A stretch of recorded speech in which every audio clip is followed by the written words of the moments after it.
Early ADP buys and sells. We're excited to launch the brand new Razzball ADP chart dropping today, and we're going to show you what you're missing out on if you're not going to Razzball.com for your ADP data starting right now.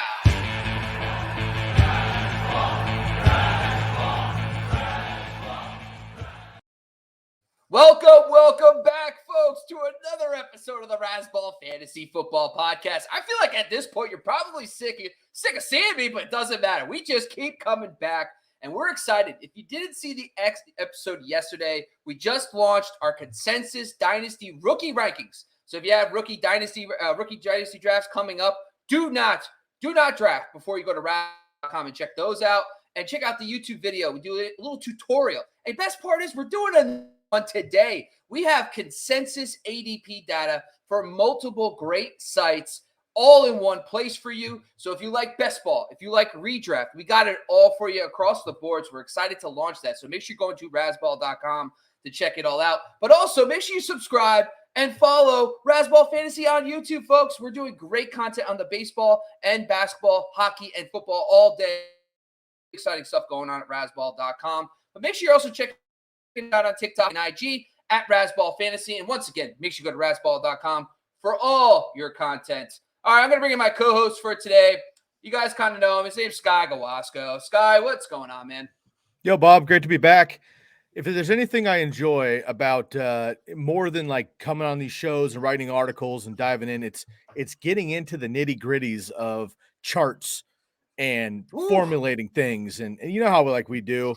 And man, I gotta say, spoiler alert for the podcast, this new Razzball ADP is pretty sweet, man. I spent too much time on this thing looking at ADP in June.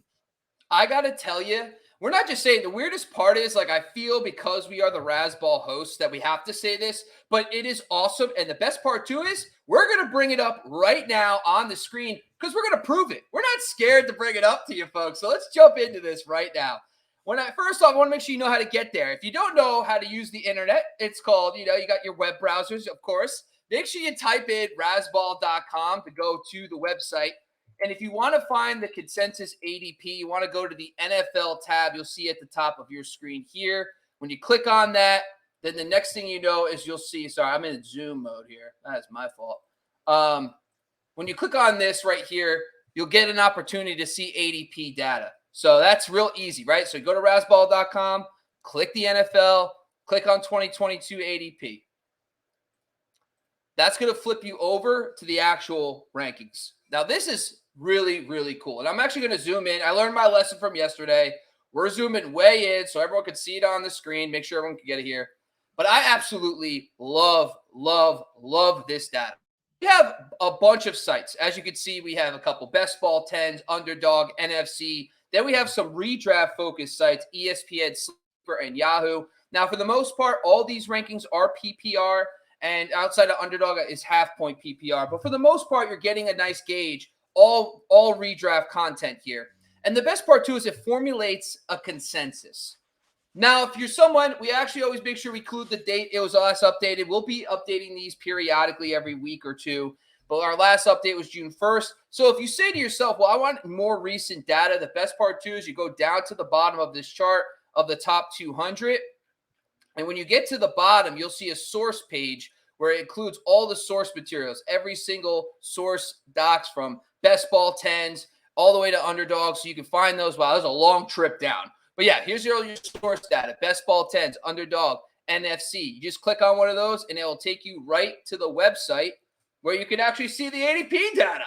I mean, at this point, what are we doing? This is fantastic. So that is one of the better features. So if you want to see more current data, and if you see that you haven't seen it updated for the last week or so, check out the other sites. We want to throw some congrats there. So Sky, here, one of the best functions of this is the actual filtering function. So Sky, just give me a quick team and a position you would like to see.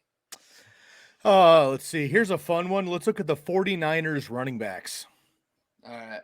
So San Francisco RBs. So the best part, too, is you use this top row, and now you can see where these guys are being drafted side by side.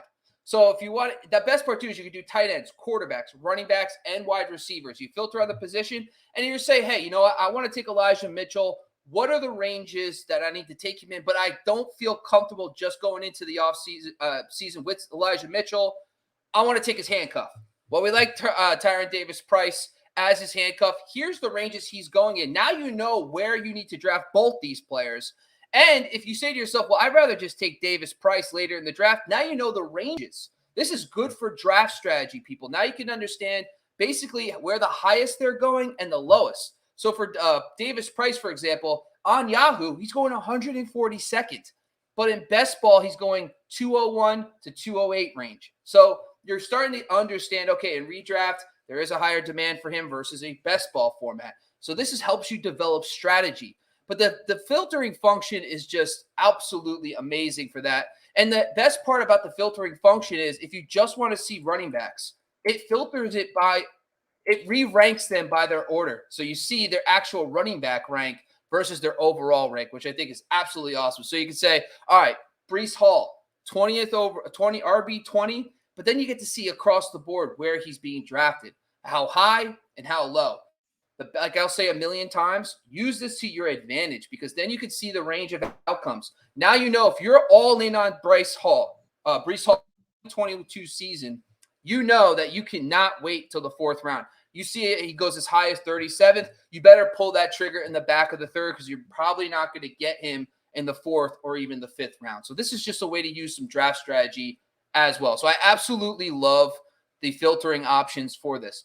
But let's say, for example, you want to filter by each one. So you can actually click on the top and it filters it by best ball. So best ball 10s. Now you can see how Jonathan Taylor, CMC, Cooper Kupp rank in best ball 10s. If you want to see any NFC, you click on NFC and it does the same exact thing. Now you see, oh, wow, Eckler jumps to 3 here. That's really interesting. So I love the fact how customizable it is.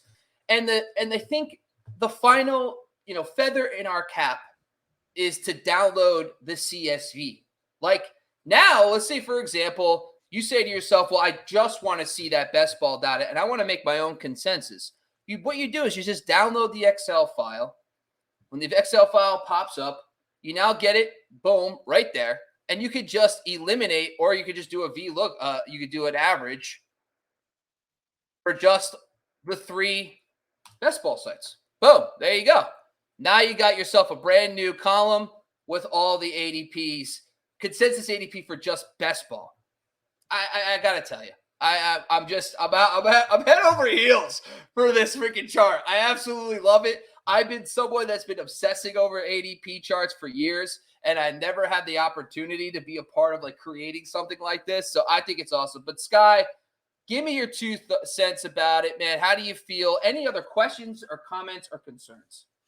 No, I mean, you've covered it a little bit, but to specify specifically, there is a consensus column there on the very end. Yeah. And you've gone through it a little bit, but I just want to notify that for podcast listeners who aren't seeing the screen.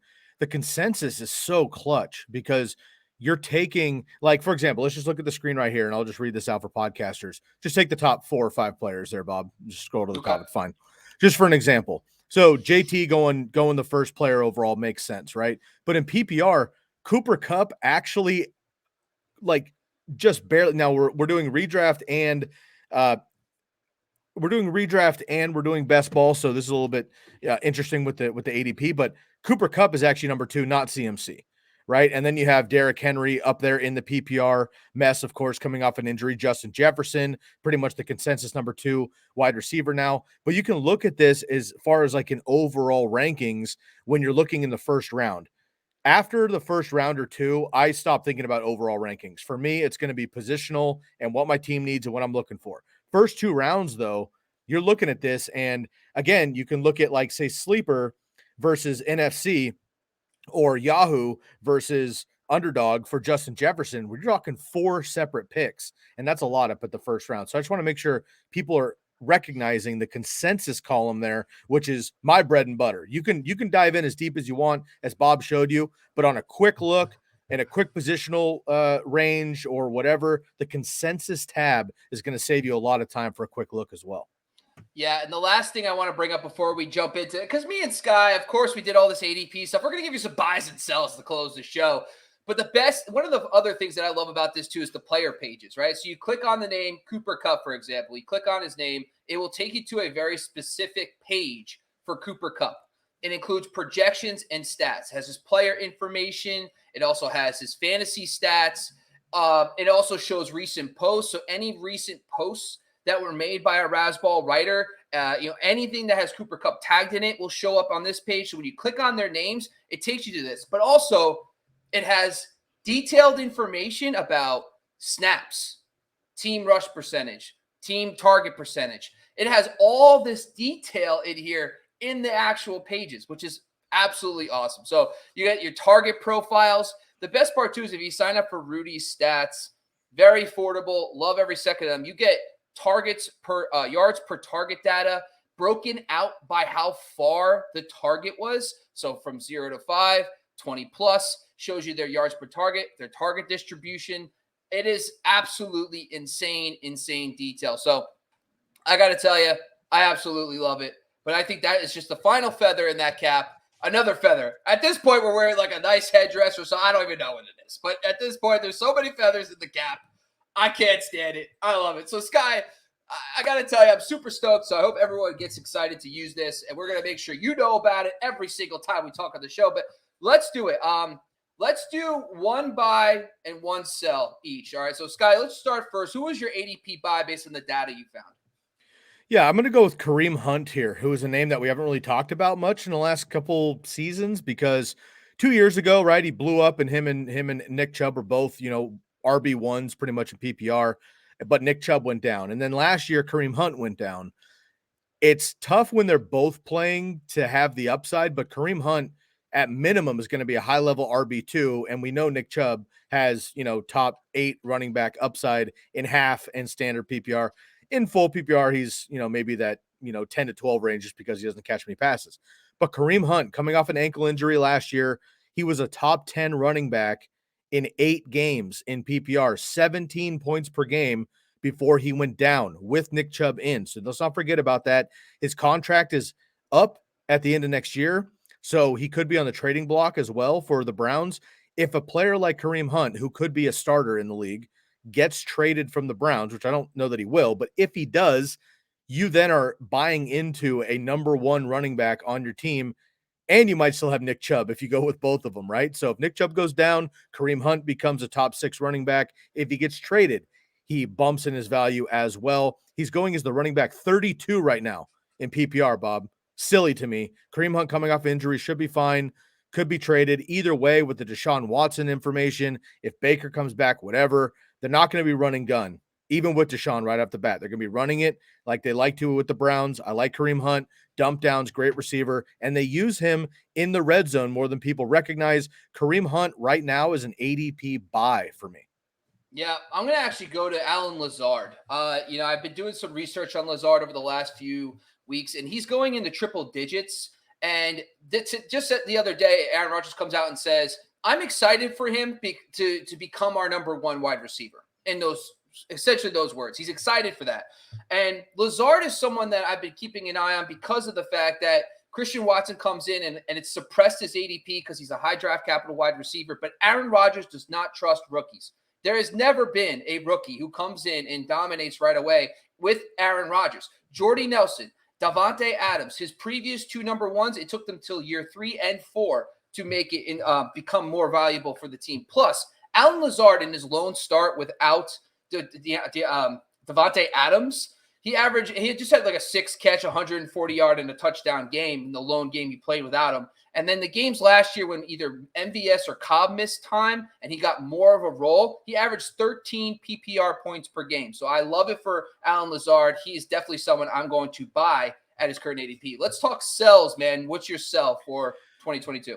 Yeah, sell was tough. I wanted to go with a couple wide receivers. I'm going to go with the quarterback, which I'll get into in 2 seconds. But without going into detail, a few wide receivers I don't love their PPR ADP right now. Keenan Allen, love me some Michael. I mean, love Keenan Allen, but his ADP a little high with Mike Williams coming up. Deontay Johnson, DK Metcalf, DJ Moore, Terry McLaurin. I'm a little bit worried about those guys going as, in the top 15 wide receivers. My sell, though, is going to be at the quarterback position, and this might be surprising. Anybody that listened to my former show, the Candlestick Kids Fantasy Football Podcast, knows that I had last year Kyler Murray as the number one quarterback coming into the season. I felt very confident about that. Obviously, it didn't happen. He missed a number of games last year. So did DeAndre Hopkins. DeAndre Hopkins is going to miss the first 6 games this year due to a PED suspension. Now, people are freaking out on the high level on that. They're always like, oh, I don't want Kyler Murray because Nuke is going to be out. Well, actually, if you dive into the numbers, Kyler Murray was roughly, depending on your settings, QB6 without DeAndre Hopkins last year in points per game, and he was QB3 with him. So that's major, but it's not drastic, right? My biggest thing with Kyler Murray is this big contract and all the shenanigans over the top. I don't love James Conner, but I think they're going to feed him a lot. They do have new weapons there in Arizona. Zach Ertz, I think, is going to help, but he's past his prime at this point. And the defenses, at least the 49ers and the Rams, are getting better and better. And we'll see what happens with the Seahawks. But Kyler Murray for the first month and a half of the season makes me a little nervous. And as the number 6 quarterback coming off the board right now, Bob, I think I would pass on that. There are other quarterbacks just behind him that I would feel more comfortable with at the early part of the season. Jalen Hurts, I would take over him, probably Tom Brady.